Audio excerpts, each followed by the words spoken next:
ప్రభుత్వం మారింది, కొత్త కాంగ్రెస్ ప్రభుత్వం వచ్చింది. ఈ కాళేశ్వరం పైన మేము విచారణను ఏర్పాటు చేస్తున్నామని చెప్పన్నారు. ఆ ప్రకారంగా ఒక కమిషన్ వేశారు, విచారణ సంఘాన్ని నియమించారు. ఆ విచారణ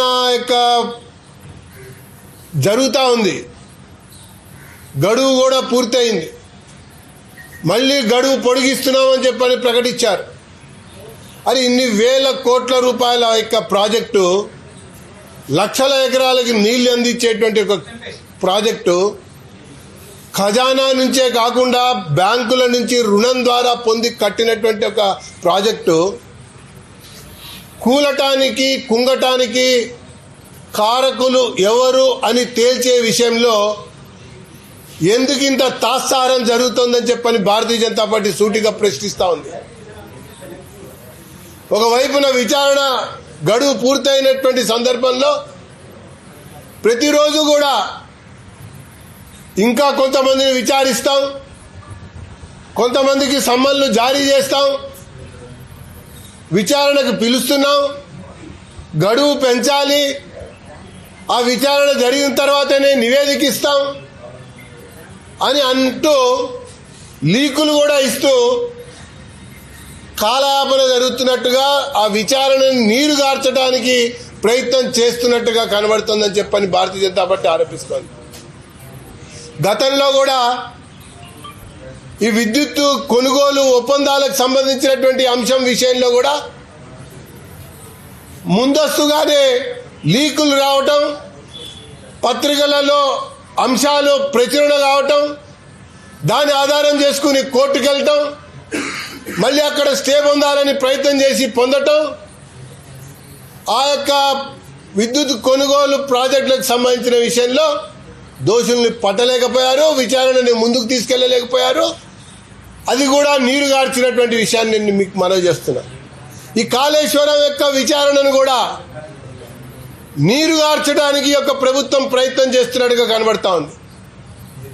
ఒకవైపున ఒత్తిడి పెంచినట్టే పెంచి, మరొక వైపున ఈ రాజకీయ పార్టీల నడుమ డీల్ కుదిరించుకొని విలీనం చేసుకొని సమస్యని పక్కదోవ పట్టించాలని చెప్పని అధిష్టానం ప్రయత్నం చేస్తున్నట్టు, రాష్ట్ర ప్రభుత్వం అందుకు వత్తాసు పలుకుతున్నట్టుగా కనబడుతోందని చెప్పని నేను తీవ్రంగా ఆరోపిస్తా ఉన్నా.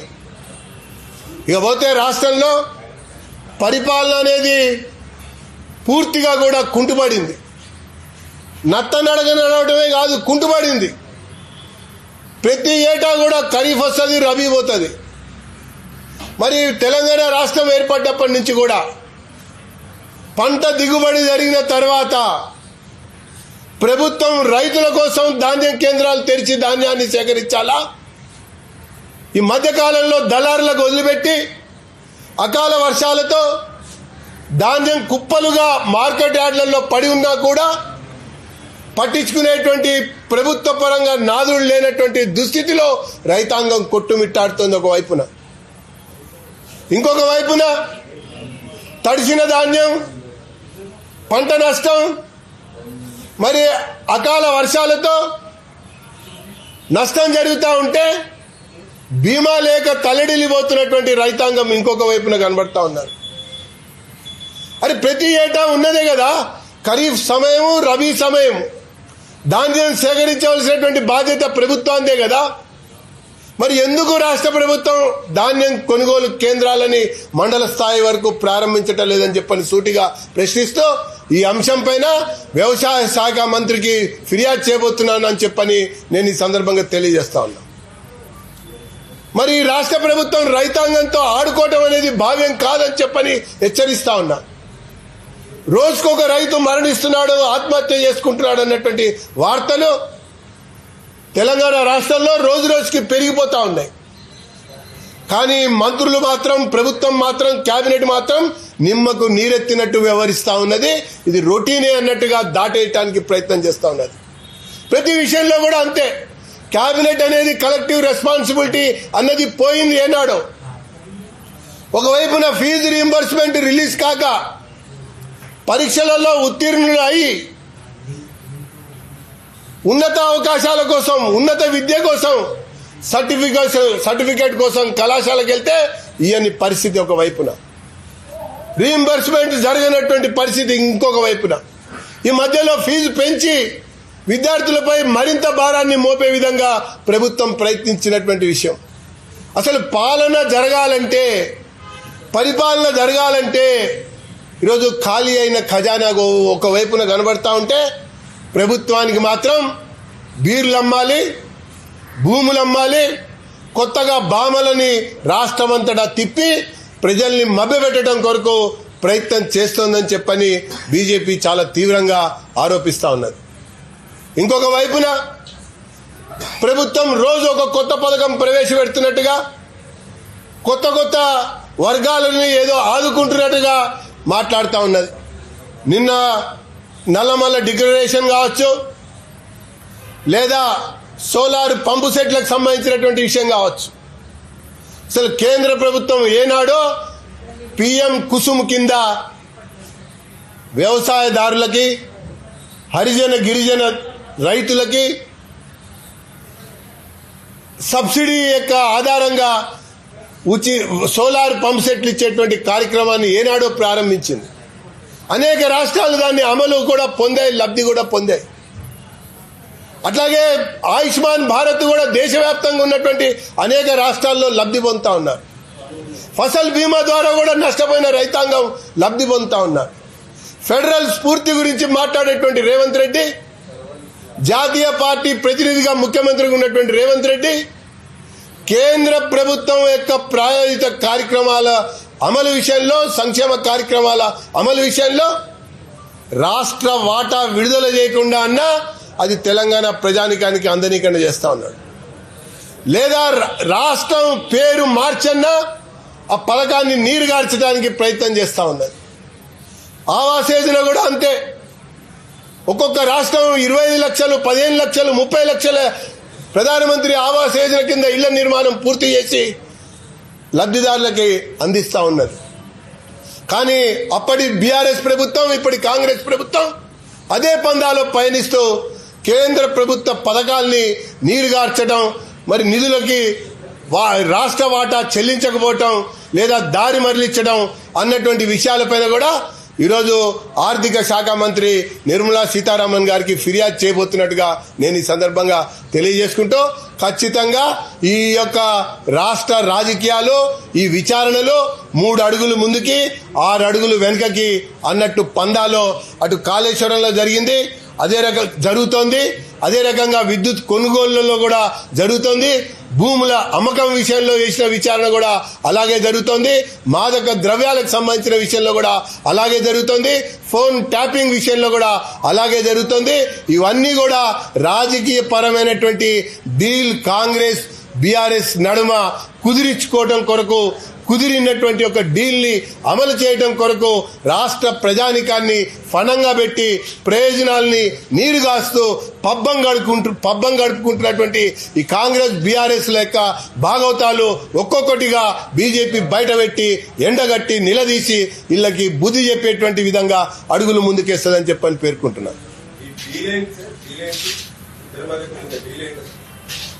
రాజకీయ పార్టీలుగా బీఆర్ఎస్ కాంగ్రెస్ పార్టీల నడుమ డీల్ కుదిరింది, విలీనమయ్యేటువంటి ఒక డీల్. నాయకుల నడుమ రాజీ కుదిరింది. నేను మొన్న కూడా చెప్పాను, ఇప్పుడు మళ్ళీ చెప్తున్నా. ఆ యొక్క నాయకుల నడుమ రాజీ కుదిరింది కాబట్టే హరీష్ రావు ఇంటికి కేటీఆర్ మొన్న వెళ్ళాడు, వెళ్ళి మంత్రాలు జరిపాడు. అంతకుముందు హరీష్ రావు ప్రకటన ఇచ్చి నేను కేటీఆర్ నాయకత్వంలో కూడా పనిచేస్తానని చెప్పని తెలియజేశాడు. ఈ రాజకీయ నాయకుల నడుమ రాజీ కుదిరింది కాబట్టి డీల్ మరింతగా ముందుకెళ్లాలన్నటువంటి ఒక ఆలోచనతో ముఖ్యమంత్రి సైతం పిచ్చాపాటి యొక్క మాటల్లో హరీష్ రావు కేటీఆర్ నాయకత్వంలో పనిచేస్తామని అనటం సంతోషమే కదా అని చెప్పని అన్నాడు. ఇక ఈ డీలులో అంతర్భాగంగా నాయకత్వం మార్పిడి కొరకు జరుగుతున్నటువంటి ఒత్తిళ్లు ఏ రకంగా ఉంటాయన్నది త్వరలోనే చూస్తామని చెప్పని నేను పేర్కొంటా ఉన్నా.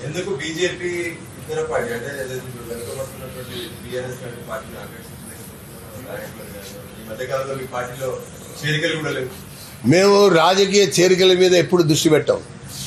ప్రభుత్వ వ్యతిరేక విధానాల్ని ఎండగట్టడం, ప్రజల మద్దతుతో పార్టీని ఎదిగేటట్టుగా రూపొందించటం, సిద్ధాంతాలు నచ్చి చేరేటువంటి వాళ్ళని చేర్చుకోవటం, అది మా యొక్క విధానం, అది మా యొక్క పద్ధతి. చేరికల కోసం కమిటీ కూడా పెట్టుకున్నారు. అది గతంలో చేశాం. అప్పుడు ఎందుకు ప్రత్యామ్నాయంగా బీజేపీ ఎదగటం కొరకు ఆశావాహులని, తర్వాత బీజేపీ యొక్క లైక్ మైండెడ్ పర్సన్స్ ని చేర్పించుకోవాలని చెప్పని ఒక రకమైనటువంటి ఒక ప్రయత్నం జరిగింది. అంటే మీ పార్టీలో చేరితే కొత్త వాళ్ళను పట్టించుకోవట్లేదు అనేది అందుకే ఎవరు రావట్లేదు. బీజేపీలో ఆ రకంగా ఎప్పుడు ఉండదు. చేరిన వాళ్ళందరూ మంచి మంచి అవకాశాలు పొందారు. పాతగా ఏనాటి నుంచో ఉన్న వాళ్ళు కూడా అవకాశాలు పొందుతున్నారు. బీజేపీ ఈరోజు భారతదేశంలో అతిపెద్ద జాతీయ రాజకీయ పార్టీ, కోట్ల సంఖ్యలో సభ్యత్వం కలిగినటువంటి పార్టీ, వేల సంఖ్యలో క్రియాశీలక సభ్యులు ఉన్నటువంటి పార్టీ, అతిపెద్ద జాతీయ ప్రజాస్వామిక పార్టీ సంస్థాగత ఎన్నికల్ని పూర్తి చేసుకుంటూ అందరికీ అవకాశాలు కలిగిస్తూ ముందుకెళ్తున్నటువంటి ఒక పార్టీ. బీజేపీ తెలంగాణ అధ్యక్షుడు ఎందుకు ఎంచుకోలేకపోతుంది? పార్టీ నాయకులందరూ అడుగుతున్నారు. రొటీన్లో ఎంపిక జరుగుతుంది. ఈ భారతదేశంలో బీజేపీ సంస్థాగత ఎన్నికల ప్రక్రియ వేగంగా జరుగుతూ కొన్ని పరిణామాల వల్ల కొన్ని రాష్ట్రాల్లో ఆగింది. ఆ క్రమంలో త్వరలోనే తెలంగాణ రాష్ట్రం జాతీయ బీజేపీ అధ్యక్షులు, ఇతర కొన్ని రాష్ట్రాల యొక్క అధ్యక్షులు కూడా అన్ని జరుగుతాయి. సకాలంలో జరుగుతాయి, ఏకకాలంలో జరుగుతాయి, అందరూ అనుకున్నట్టుగానే జరుగుతాయి. ఓకే, ఏంటది బీజేపీలో అలా ఉండదు. బీజేపీలో ఒక ముఖ్యమైనటువంటి బృందం ఆలోచన చేస్తుంది, ప్రజాస్వామ్య పద్ధతిలో ఎంపిక చేస్తుంది, దాన్ని ఆ ప్రకారంగా ప్రకటిస్తారు. ఓకే, త్వరలోనే. ఓకే, ధన్యవాదాలు.